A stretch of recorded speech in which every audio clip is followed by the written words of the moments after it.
Hello, my name is Aditya Nair, and I happen to be one of the world's best. Nothing, really.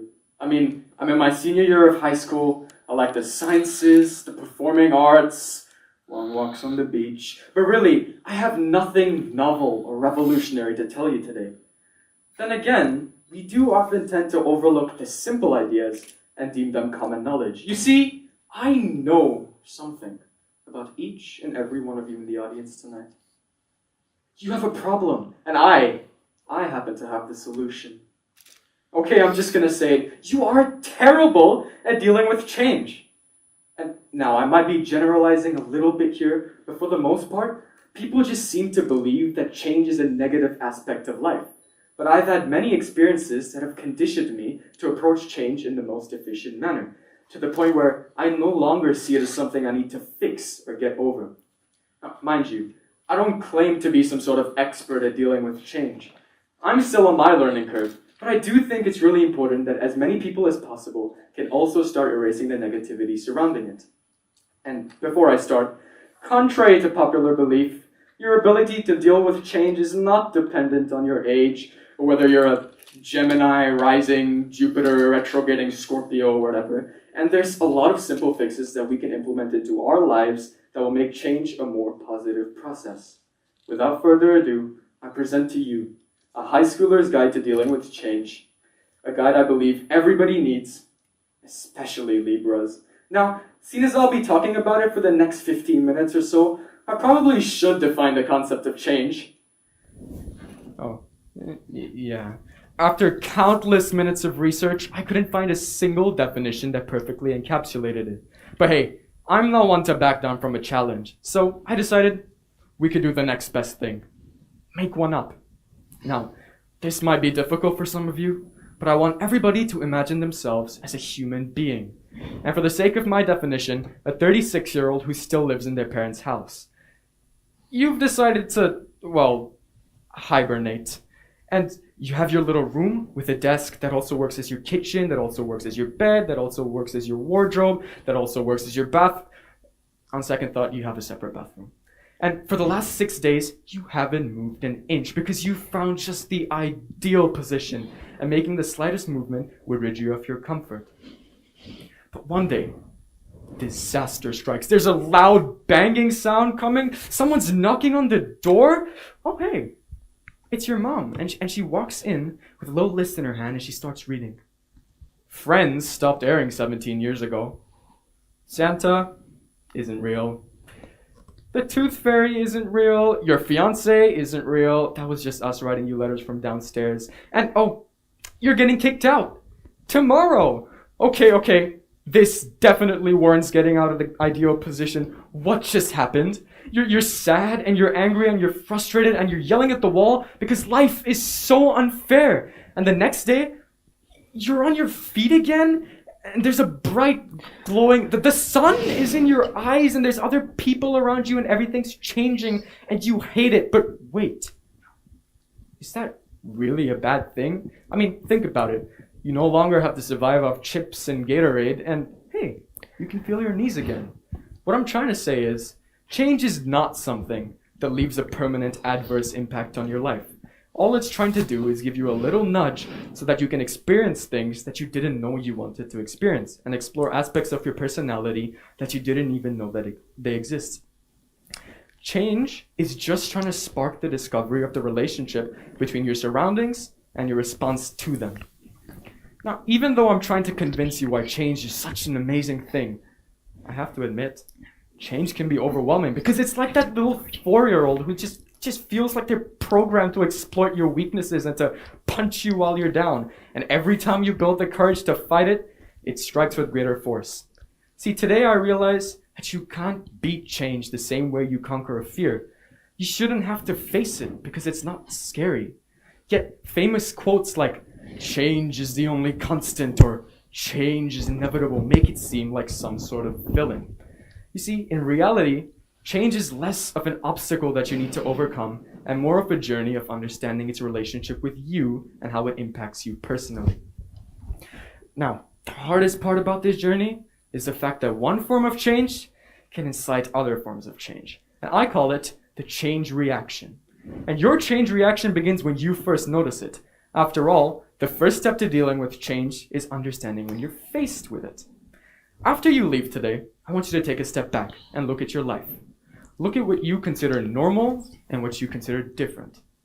My old definition of normal used to be when there were no obstacles at all, and life was predictable and tolerable. Well, reality hits like a truck. Life is more like that. It's twisted and it's volatile, and there's so many ups and downs that you can't control. And conventional methods of dealing with change try to force something that looks like that into a short, simple line like the one above, which is just impossible. Lucky for me, I didn't really have to face this issue because I got my change reaction started when I first got into theater. Now, acting was not something I was always passionate about. In fact, the first time I ever auditioned for something, it was just me and a few of my friends messing around. I could never have guessed the kind of impact it would have on me in the years to come. Let me take you back to my middle school days. I'm going to paint you a picture. I walk into the auditorium in my school, and I queue up to audition for a musical. Now, we sang, we danced, and we acted, and I thought I absolutely aced my audition. I mean, I even remember strutting up to the bulletin board when the cast list was released and looking to see my name right at the top. Now, it's probably important I tell you what musical I auditioned for. It was Annie, a story following the adventures of the little children from an all-girls orphanage leading to their eventual escape from the authoritarian rule of Miss Hannigan, the head caretaker. Even today, I cannot explain what role I expected to land. I mean, maybe my performance was just so captivating that we're going to change the name of the musical to Andy and cast me as the main role. I don't know. Back to the bulletin board anyway. I didn't get a role up there. Or there. Okay, fine. I got a role at the very end of the list with like 20 other people called the NYC Chorus. I was still pretty excited though. I mean, I was gonna have a stage time of like 2.5 minutes, give or take 2 minutes. And apart from the one song I was performing, I was also given the job of moving a brick wall onto stage with a sign that read Dog Pound, and I had to move it back off after. All in all, a pretty simple task, but how can anything go wrong? Well, then came opening night, and we couldn't find the sign. And my fellow NYC chorus members / backstage crew were panicking. We had the smallest parts in the show, yet somehow we were about to mess the whole production up. Until I had the genius idea, move it on anyway. I mean, it's not like the audience is going to sit back and think, I expected to see a dog pound sign on that brick wall. These middle school children are completely talentless and they're going nowhere in life. Even if they were thinking that, they weren't about to say it out loud. This made me realize how change facilitates self-discovery and how theater was the ideal medium for me to understand how change works in life. Theater is an environment where change is not only accepted, but it's welcomed. And if you place yourself in a character's shoes, or take it a step further and place a character in your shoes, you can learn a lot more about dealing with adversity. Now, to explore this in further detail, we need to look at the idea of being comfortable. Now, being comfortable can be dangerous because it prevents us from challenging ourselves and inviting change into our lives. What tends to happen when we're not comfortable is that we don't take risks anymore because as humans, we've evolved to prefer certainty and predictability. And after we've taken care of our basic physiological and psychological needs, we don't see the need to challenge ourselves. This is because of something known as distress. When you're in distress, you have the tendency to not focus on your mental, emotional, or physical experiences. And you start saying things like that. I give up. Now, be honest. How many of you have said that phrase before? I know you have. And you definitely have said I give up. And I'm pointing at empty chairs. Anyway, in distress, our brain tries to convince us that we aren't capable of overcoming the challenge at hand and that we should just give up. But we can reverse this effect in a process known as eustress, which gives us the confidence to approach challenges if we focus on the benefits we'll reap after we conquer the challenge. Now, sometimes seeking discomfort, breaking rules, and challenging tradition are the only ways to move things forward. Because if you want to grow as a person, you need to actively place yourself into unpredictable situations that are going to help you learn something about yourself. Take, for example, a TEDx talk. Now, if you've watched other TEDx events before, you'll know that the giant TEDx letters and the red circle are customary. The speaker stands right here on this red circle and delivers their talk, which makes it easier for the lighting and the video crew to get the best video quality possible. But hear me out. I want everybody in the audience to have the confidence to literally step outside the red circle. See, I would do this, but I already know the production team's going to be at my neck after this show, so I'm just going to take a little step back. What I meant to say was, have the confidence to metaphorically step outside the red circle. If you actively seek change, it'll stop acting like the annoying 4-year-old it usually is and start becoming a tool for self-discovery. And in a day and age where it's so easy to learn about other people and other things, self-discovery is that much more important. In my short time here on Earth, I've realized that life tends to follow a cycle, and every experience begins with some form of change or an opportunity. Say, for example, you've hypothetically been asked to hypothetically audition for a hypothetical play.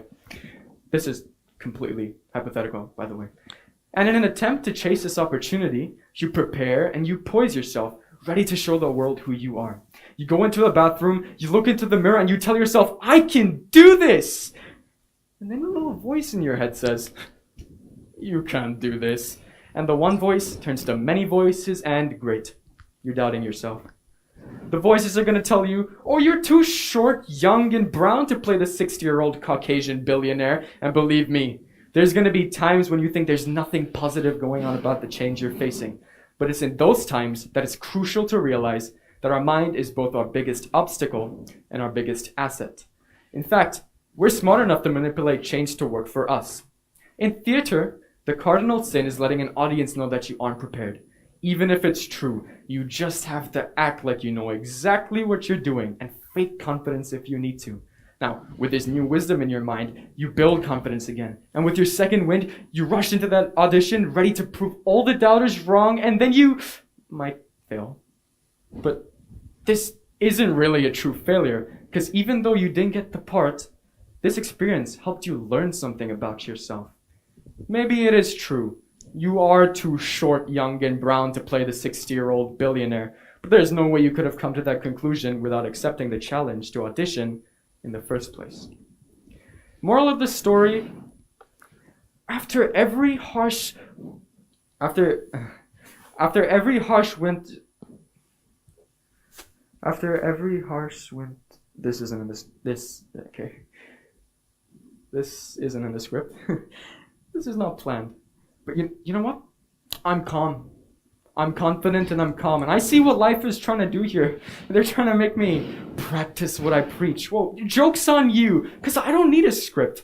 Let me start that again. Moral of the story, change is a good thing. Now let me move on to my conclusion. I hope I've done my part in encouraging you to actively invite change into your lives. As an individual, there's no way I can know what everybody's going through. But what I do know for sure is that if you look past the challenge at hand and try your best to focus on the benefits you'll reap if you succeed, change will become a much more positive experience. Now, as I said earlier in my speech, your change reaction begins as soon as you realize it. So I've done you all a favor by even bringing it up. I'm looking to get some service credit? No? Oh, okay. Anyway, now you have the perfect plan of action when you're faced with change. First, understand when you're faced with it. Know what's normal and what's different to you. Secondly, live with the change. See how it can benefit you and what you can learn from the lesson. And third, do your best to be optimistic in any negative situation. Wow. I might get slightly emotional here. I'm really fighting the urge to speak like a motivational speaker. But you know what? You adopt that growth mindset. You go out there, put your mind to it, and you can achieve anything you want, even your biggest dreams. And on that note, it gives me great pleasure to say, unironically, for the first time in my life, thank you for listening to my TEDx talk, and have a good day.